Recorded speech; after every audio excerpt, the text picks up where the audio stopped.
Hi, this is Tanya from Love Buddha Tarot, back with the card of today for the 13th of April 2016. Now, I mentioned yesterday that we're having a weird week, and again, lots of messages off everybody. So thank you so much for that. And I hope, like I say, that there's clarity coming with the cards. They're really telling the story this week. Two cards jumped out again today, so we have another two cards. It's been a sort of double whammy all week. But the first one, if you remember, we had the King of Cups who was battling with his head and his heart, and it turned to stone like the King of Swords. We then had yesterday a decision need to be made with the lovers, and then the Two of Cups. This was actually sort of, presenting yourself into the real world and a connection that goes so much deeper, like sort of a spiritual connection with that. Today, the cards that we have the Five of Pentacles and we have the Page of Cups. So this really gives me clarity. As soon as I pulled the cards, it was like, right, okay, I'm sort of getting what's going on here. The Five of Pentacles is not a pretty card. It's loss, it's abandonment, it's loss of hope, it's emptiness. Within other tarot decks, the wounded guy is often seen walking along in the snow. And whenever I pull that card in one of my other decks, I always hear the words "in the bleak midwinter." So this is quite a bleak card. But I'm loving the fact that the Page of Cups is coming in with it, though. That is really good. I'll explain that later. But we have the Five of Pentacles. Now, I've mentioned before that fives are in the middle. Within tarot, we start on the ones, we end on the tens. And, 10 is completion. So five, we are midway. We are totally midway. But what this always brings up, what fives always represent in tarot, are challenges, So this is something being presented to you, and it's sort of like walking through treacle. You're having to fight your way out of it. Or some people just sit and don't fight and just sort of stay there and let the whole chaos and everything just come on top of them, and that's it. This card, what I always think when I see this, or well, what I thought this morning, sorry, as soon as I seen it, this is representing the dark night of the soul. Now, I don't know if all of you are aware of that. Within spirituality, it is a common place. The dark night of the soul is a long, profound, time of absence of hope and absence of light. It's like the light goes off in, not just in your world, but in your soul as well, and you will feel very alone. But the dark night of the soul only appears because what happens is we start on a journey of consciousness, and it may be forced. We may do it consciously, or we may do it subconsciously. But we're all on this journey of learning and of becoming aware and becoming awake as well. Like our eyes are opening to what is real rather than the illusions that we have lived or the illusions that we've been taught throughout life. So when this consciousness sort of starts to appear, suddenly it unnerves us a bit, because it's like everything that we've thought or everything that we've known in the past suddenly isn't certain anymore and suddenly doesn't make sense.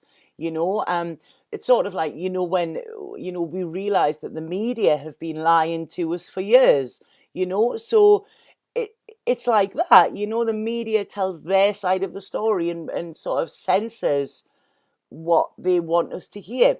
I was talking to somebody the other day, and I said that when you awaken and with spirituality, when you do sort of ascend, it's like putting 3D glasses on. You are in the same place that you were, but suddenly all of these things that you weren't aware of are there. I mean, can you imagine when you go to the cinema and it's a 3D film, and if you watch that without the glasses, you miss so much. You put the glasses on and suddenly it's like there's things all over. So this is what awakening is like. You're still in the same life, but so much more has become aware to you, and so much more is like presented to you as well, you know. So what happens is, with the dark night of the soul, this is basically the death of our ego. We suddenly realize what our ego is. We suddenly realize it's not our friend, it's a false friend. And this thing that has been keeping us, what we've thought, alive and been our friend for years, suddenly we realize that this is what we really need to stay away from. So the ego limits ourself, you know, and what happens within the dark night of the soul, we start to kill off the ego. The ego is a very powerful thing, and it doesn't want this. So it's the transition from the old and what we thought we knew into the new and what we suddenly realize is the truth. So when we are experiencing the dark night of the soul, it's we're actually gaining an understanding, but it's a struggle, you know, and we're like desperately trying to adapt. What will happen as well is a lot of the people that have been around us all of our life, who have been our comfort, who we share things with and everything, they are on a different path to us, and they haven't evolved as much as we have. So suddenly we don't feel connected to them, but that is what we've known throughout of our life. So suddenly we feel very alone, and you know what will happen within this is you will be drawn to people who are like-minded and who are on their stage of the journey, or who will teach you, you know. I have a little tattoo, I don't know if you can see that on my finger there, and it's the red string of fate. And within Japanese folklore, the gods say that before we're put down on this earth, they tie an invisible red thread around the little finger of all souls who are meant to meet on this earth. And it doesn't matter where they are, but at the right time, this red thread will bring them back together again. And I know within my life, some of the people who are so important in my life and who have been, I should never have met them. So that the little red string of fate, that is sort of me remembering this, you know, something there to let me know and keep me believing, you know. That's it. Sorry, I'm going blank there. So yeah, so like I said, this card talks about this struggle. If we look at the man, he's wounded, you know, his head is bleeding because there's so much to take in. You know, if we look at his left hand as well, that is wounded. Now, within metaphysical things where we're talking about emotions and hurt and disease, which means disease, our left always signifies our emotions. You know, our left is our emotions, our right is our masculine side, more physical side. But the left wrist this is an inability to receive, you know. So this is like, this guy's shut himself off from things, you know, and he's really going through the mill and he's wounded. But there is comfort there for him, you know. That person who was comforting him, there's nothing in it for her. She's comforting him because, you know, she's been through it. She has been through the dark night of the soul. She is out the other side. She realizes how valuable this time is as well, you know, because although it is hell, it is horrible, you know. Anybody that's been through it will understand that, you know, and they will know exactly where I'm coming from here. And it's questioning everything and questioning yourself, you know. But like I say, this time alone is massively needed. So she's there. She's there to comfort him. So this has shown that there is comfort. Now, at the moment, we're in the Aquarian age. You know, I'll just go in briefly. This is an awakening of everything. Things are going to change. You know, we're very lucky to be alive in this time as well. The Yogi Bhajan, who I follow, he speaks of it a lot. What he says within the Aquarian age, because this ascendedness, you know, this our going on to a higher level is quite complicated, and a lot of people find it quite tough. The Yogi Bhajan said that within the Aquarian age, a third of the population will go mad or commit suicide. A third of the population will die naturally, and the third that are left will become the teachers and healers for the new earth. So this is the process we're going through, We're learning so that we can teach, We're healing so that we can help others heal. So it's all a big, I could talk for hours about this stuff, but I'm just trying to put it little bullet points so that you understand it. So then we get the Page of Cups coming, which this is wonderful. This is a relief. This is like somebody handing you the key to get out of this hell that you've been going through. Now, I've mentioned before when the Page of Cups came up, the tulips. The tulips grow in springtime, but they're always planted the year before. So this is telling me that this is something from, I feel, last year that is now coming back around. Yet, like I say, yesterday I said a lot of stuff from the past coming in.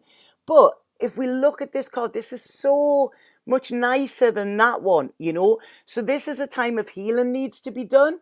I do feel this could be linked to the King of Wands who turned to King of Swords in the other cards. But the beautiful thing about the Page of Cups is one of the key words of this card is freedom, And it's like the Page of Cups is like a child again.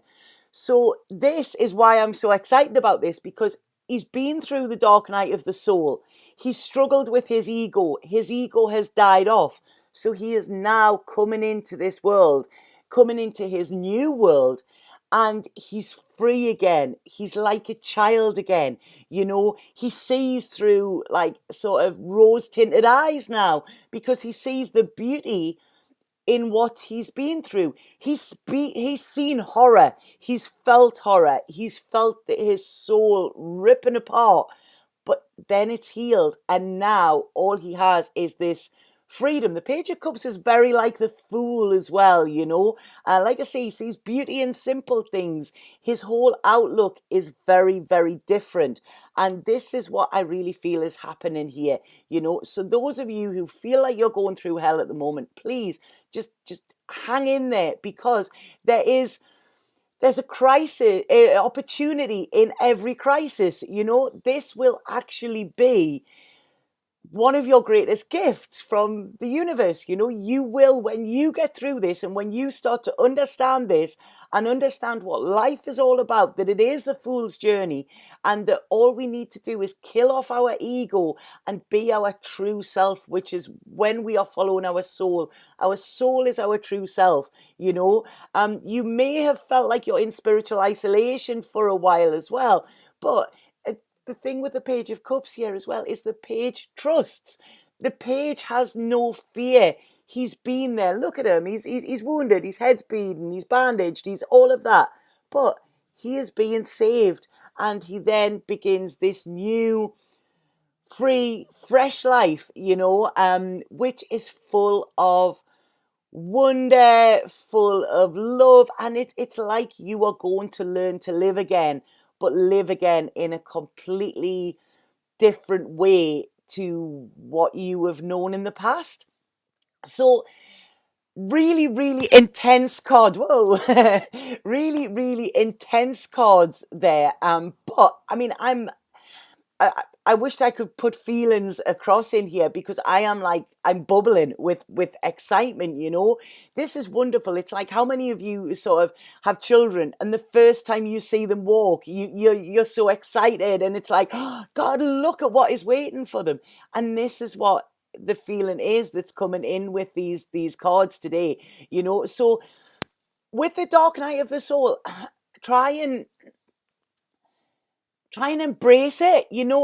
It is a gift for you, and any despair or hopelessness that you're feeling at the moment, just try and know that this will change. I really think that's why the Page of Cups has came in, to tell you to trust, to tell you it will all be all right again, and to tell you it will. There is happiness coming, and I feel happiness beyond your wildest dreams, because when you free yourself, and when you are free and you embrace yourself, and when you are authentic, and when you are who you were put here to be, and when you are serving your life's mission as well, and your life's purpose, there's there's a glow around you, there's an understanding, it's contagious, people want a bit of it, you know, and it is the most wonderful feeling that you can feel in the world, you know, and you realize how gifted you are. But you need to come through this darkness in order to see the bright light and the shining light that is there for you, you know. Please don't give up. Things are going to get better. I'm actually getting quite emotional with this because it's just, I'm so excited. But wonderful, wonderful cards. I'm away tomorrow, so I won't be doing the cards again until Tuesday next week. But I really feel even that is sort of with divine timing. You know, there's been so much information in these last 3 days and in these last three readings that I really feel this is a time to process it all, you know. So really just go with it, you know, try and take in what has been said. I hope I have explained it in, I've tried to explain it in like layman's terms, but you know, it is a very complicated process. I've tried to break it down. If anybody wants to know more about it or would like me to do a video on it or something like that, then please let me know. Because it's once we gain this understanding that we can move through things easier, you know. We are in an amazing time in the world at the moment. There's a lot of darkness, but there's a lot of light as well. And people are starting to come together more. And it is a beautiful thing. That is something I will talk about in the next time, because I can feel myself going off and going into a full long essay, you know, it would turn into a documentary. But, you know, just be grateful that you're here. Be grateful for your pain if you want, because what you are doing is you are transforming. And you are transforming into something wonderful, okay? So the dark night of the soul is actually of huge benefit to you. And if you're going through it, that means that you're ready for it. Your consciousness is at a level where they're saying, okay, there's more work to be done here. Okay, so I hope you like that one. Please let me know. I'll be on a plane later on, so I'll be checking all of my messages and everything like that. So I will have loads of time to reply to you all today. Have a fabulous, fabulous week, because I'm not back until Tuesday. And just try and take on board some of the stuff that was in there, because very, very powerful messages I feel are coming through at the moment. So subscribe to my YouTube channel. I will be back next week. If I have a chance when I'm away, I will do a couple of videos, but I'm not sure if I will. So I never make a promise I can't keep. So if I can, I will. If I can't, then I'll see you next Tuesday. So have a fabulous time. I look forward to hearing everything about this. I'm so excited at the moment. Sat Nam.